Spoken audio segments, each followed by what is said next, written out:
NEET paper leak में खुला safe house का राज। देखिए, ये वही NHAI का गेस्ट हाउस है जहां पर जो पेपर लीक मामले, नीट पेपर लीक मामले में अभ्यर्थी अनुराग यादव थे, वो इसी NHAI के गेस्ट हाउस में रुके थे। अब सवाल ये हो रहा है कि जब NHAI के गेस्ट हाउस में अनुराग यादव रुका तो किसके बदौलत इस NHAI के गेस्ट हाउस में एंट्री मिली।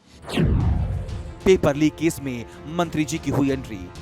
तारीख 4 मई 2024, यानी नीट परीक्षा से ठीक एक दिन पहले की तारीख। वक्त 12:40 और चेक इन कराने वाले का नाम अनुराग यादव। उसके ठीक बगल में मंत्री जी भी लिखा है।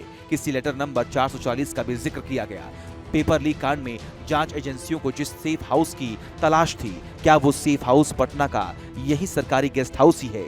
और आखिर कौन है वो मंत्री जी जिनकी सिफारिश चिट्ठी नंबर 440 पर आरोपी अभ्यर्थी अनुराग यादव को यहां कमरा मिला था? पेपर लीक केस में गिरफ्तार अनुराग यादव के कबूलनामे से जांच के रडार पर सरकारी गेस्ट हाउस आ गया।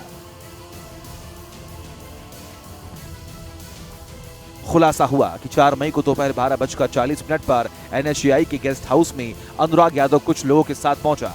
उन्हें पेपर लीक में गिरफ्तार सिकंदर यादवेंदु ने बुलाया था। आरोप है कि आरोपी सिकंदर ने ही अनुराग यादव को रुकने के लिए एक मंत्री के लेटर हेड का इस्तेमाल किया था।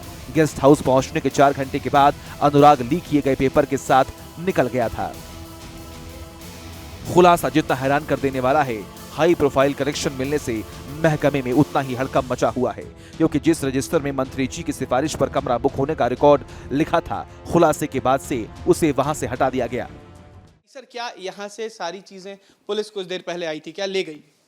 बिल्कुल नहीं सर, ये बातें भी आ रही हैं कि जो यहाँ पे रजिस्टर रखी गई थी वो कल के बाद नजर नहीं आ रही है, जिस पर 420 टोकन नंबर लिखा था और उस पर मंत्री जी लिखा था, वो भी गायब नजर आ रहा है। रजिस्टर गायब नजर आ रहा, मतलब क्या आपको चाहिए रजिस्टर? क्या हो? नहीं सर, थोड़ी देर पहले तक सुबह में था, लेकिन उसके बाद वो रजिस्टर यहाँ पर नहीं था। मेरे पास है, बताइए रजिस्टर। सर, क्या वो दिखा सकते हैं? क्योंकि वहाँ सर वहाँ पर वो नहीं, बिल्कुल सर, लेकिन वहाँ पर जो नाम लिखा हुआ था, क्या उसकी जानकारी बता सकते हैं सर? क्यों आपको बताऊं? वही तो मैं पूछ रहा हूँ। मैं पुलिस को बता दूंगा जो पुलिस को बताना था। क्या पुलिस यहाँ पर आई थी? बिल्कुल नहीं।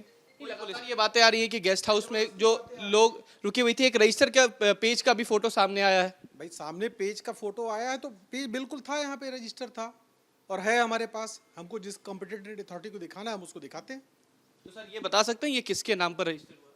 किसके नाम पे मतलब क्या? वो सबको पता है मीडिया में किसके नाम पे रजिस्टर था, किसके नाम पे बुकिंग थी। तो देखिए, जो बातें लगातार कही जा रही थी कि पुलिस आई है, हालांकि ये अब जानकारियां जो है वो नहीं दी जा रही है। साफ कह रहे हैं कि ये जानकारी नहीं दी जा रही है, लेकिन अगर हमारी सूत्र के माने तो ये सारी चीजें यहाँ से गायब है। देखिए, रजिस्टर आज भी यहाँ पर नहीं है। कल देर शाम के बाद रजिस्टर जो था यहाँ से हट गया है और उसमें जो कह सकते हैं कि टोकन नंबर लिखा हुआ था 420 और 440 लिखा था अनुराग यादव के नाम पे जो था, वो यहाँ से गायब।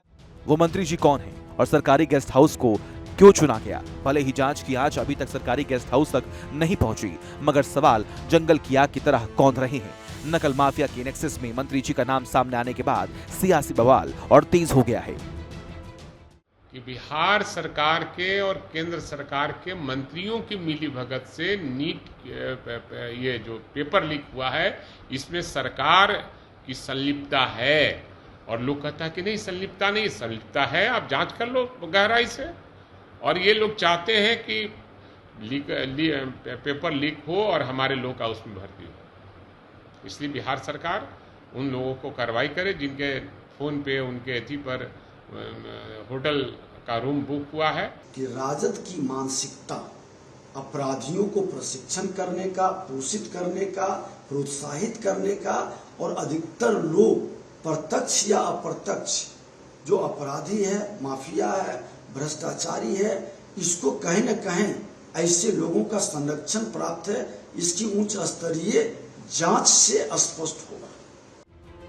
छात्रों के भविष्य का सवाल है तो सियासत में बवाल भी है। बच्चों की लड़ाई है, बच्चों के मतलब ये तो बच्चों की परेशानी है, तो बच्चे हाईलाइट कर रहे हैं इसको, पर इसको जिस तरह से पॉलिटिसाइज किया जा रहा है, दैट इज नॉट गुड। जिस आरोपी सिकंदर यादवेंदु के तार मंत्री जी से जुड़े होने का दावा किया जा रहा था, वो कितना बड़ा जालसाज है, उसके कारनामे देख लीजिए। पेपर लीक केस में सिकंदर यादवेंदु को सरगना बताया जा रहा है। वो बिहार के समस्तीपुर का रहने वाला है।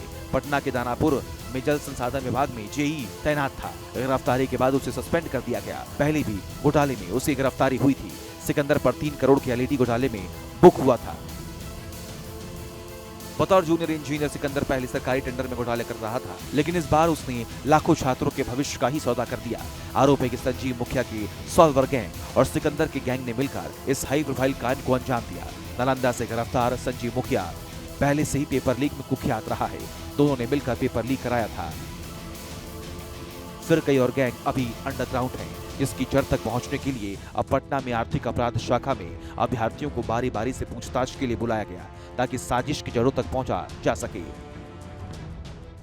ईशा जो है ये नजर आ रही है, ईओयू की जो टीम है वो इन्हें यहाँ से लेकर अंदर जाएगी और पूछताछ जो है वो की जा रही है। कहीं ना कहीं परेशान है और डरी हुई भी नजर आ रही हैं, सहमी हुई भी है। ईशा इनका नाम है और ये देखिए ईशा जो है वो यहाँ से जा रही है अंदर। ईओयू की टीम जो है वो बुलाई है और इनसे ये भी जानने की कोशिश करेंगे। ये देखिए तस्वीरें ईशा, देखिए बख्तियारपुर से जो ये लोग आए हैं। ईशा कितने नोटिस आया है, देखिए जो ये नोटिस जो है वो इन्हें मिला था। उसके बाद ईओयू की टीम जो है वो ईशा को बुलाई है। ईशा के परिजन भी हैं।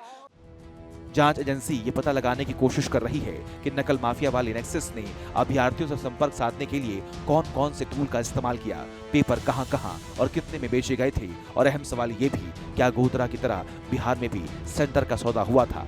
पटना से उत्कर्ष सिंह के साथ टीम न्यूज नेशन।